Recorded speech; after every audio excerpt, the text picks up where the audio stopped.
This video is going to talk to the logical pathways, okay, when we started going from your given to your unknown. And we've talked about that a lot in this particular class when you talk about factor label method. We're trying to get you to understand that this stuff is all set up in some sort of a logical pathway. One of the cool things about it is you have that super secret conversion factor that the first video talked about. And remember, that thing was 1 mole is equal to 1 molar mass. And remember, that molar mass you get from the periodic table, and that is written just terribly. I'll try to write that a little nicer. 1 molar mass, okay, is equal to the Avogadro number, okay, or number of particles you're talking about, is equal to the molar volume, and that, remember that condition, the molar volume of a gas, and that is at STP. You have to have it at STP. If you don't have it at STP, that's not going to work for you. Okay, so when you think about, okay, I'm going to always go from my given, remember this kind of stuff. We've talked about this millions of times as well. I'm going to always go from my given to my unknown in terms of a pathway. Okay, to my unknown. I'll make that a little nicer too.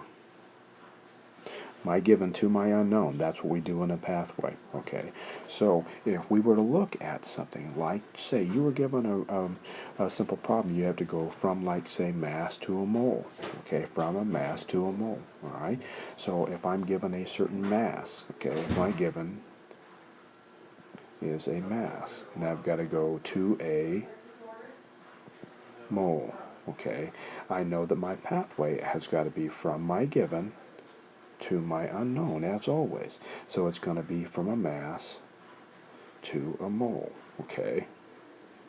Okay, I know that any time that I'm dealing with a mass measurement, remember when we talked about molar mass up here, we talked about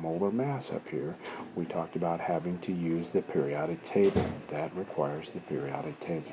Okay, and when you have 1 mole of a substance, okay, it is just that, 1 mole. It's kind of like, a dozen is 12 eggs. Okay, all right. So 1 mole is 1 molar mass is equal to 1 Avogadro number of particles, which is that 6.022 times 10 to the 23rd particles. And I say particles for a reason, is that particles can be formula units, particles can be individual atoms, particles can also be molecules, okay, which is also equal then to the molar volume, that secret conversion factor, okay.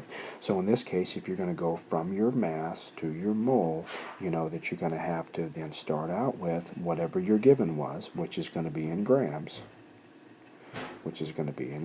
okay. You're going to take that, okay, for every 1 mole, which is going to go on the top, you're going to have that molar mass,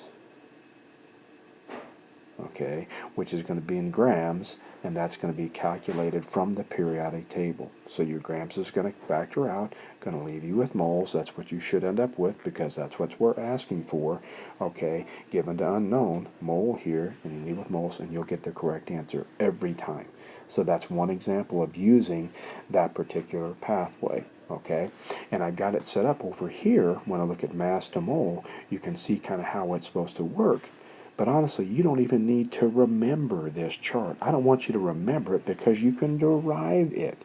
But some folks like to have it, so I always want to provide it. But you can derive this, dude, if you just remember to always go from your given to your unmole, or to your unknown, using the power that you have, and in this particular case in chemistry, using the power of this super secret conversion factor. Okay? All right, so don't make this stuff hard. Have a little fun with it.